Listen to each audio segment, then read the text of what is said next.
What's going on, Ticker Nation? Thought I'd take a minute here. I've been wanting to do this for a while, but I just thought we'd do a quick video on how we go about setting training zones using the PNOE. So I'm just going to kind of take you through this here and just kind of break it down: zone 1, zone 2, zone 3, zone 4, zone 5, a little bit of what's going on in those different zones. Not going to get too much into why we train in these certain zones. This is more just about how do we use PNOE to get it set. So hopefully it'll kind of give you some recognition of when you are in training zone 2 or 3 or 4 or 5, you kind of know what's going on metabolically. So we'll kind of get into this here. All right, so we'll start here with zone 1.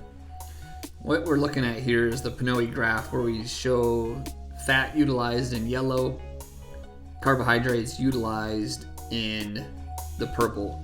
You can see here I'm dragging my cursor over the heart rate, and you can see the heart rate going up.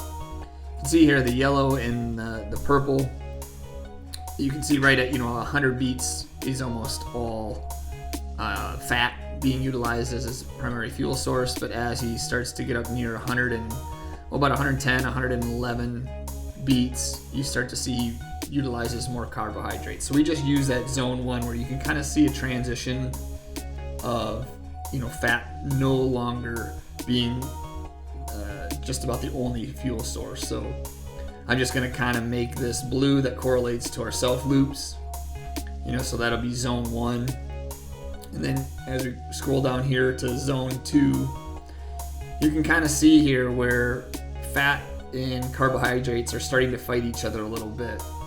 I would call that almost 50-50. And you can see here where I stop this, there's a little bit of an uptick of carbohydrates, and you start to see where the fat is starting to fall. So that's kind of the end of zone 2. And then we'll just change this color to our green.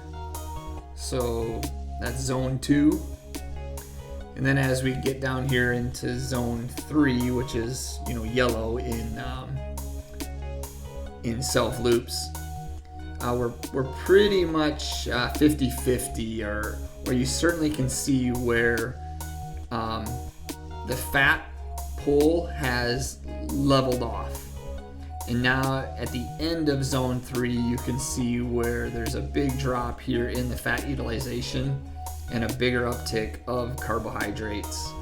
Now we're out of that zone. We're struggling to utilize fat as a fuel source.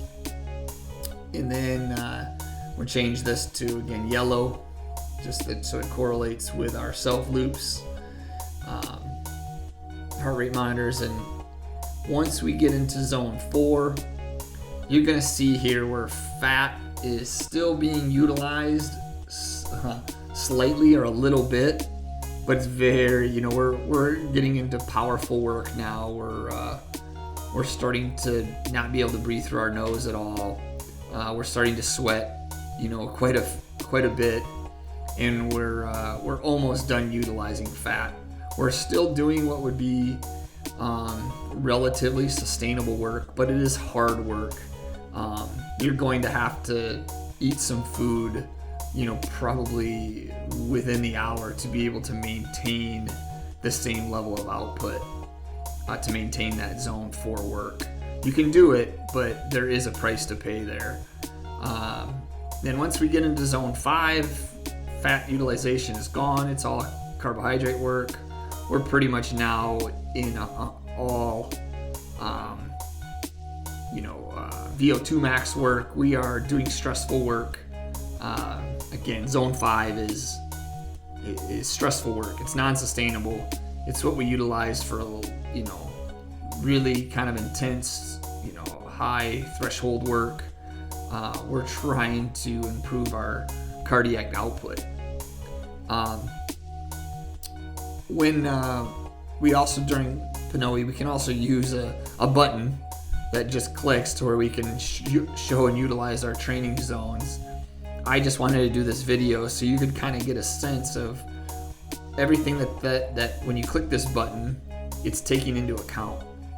So it just kind of gives you a sense of how we come about training zones, and when we say zone 2, zone 3, zone 4 work, what's going on in your system during that time. All right, as we finish this thing up, I want to thank you for following along here. Hopefully we've given you a little bit of understanding of what's going on fuel source wise and how we utilize PNOE to determine that.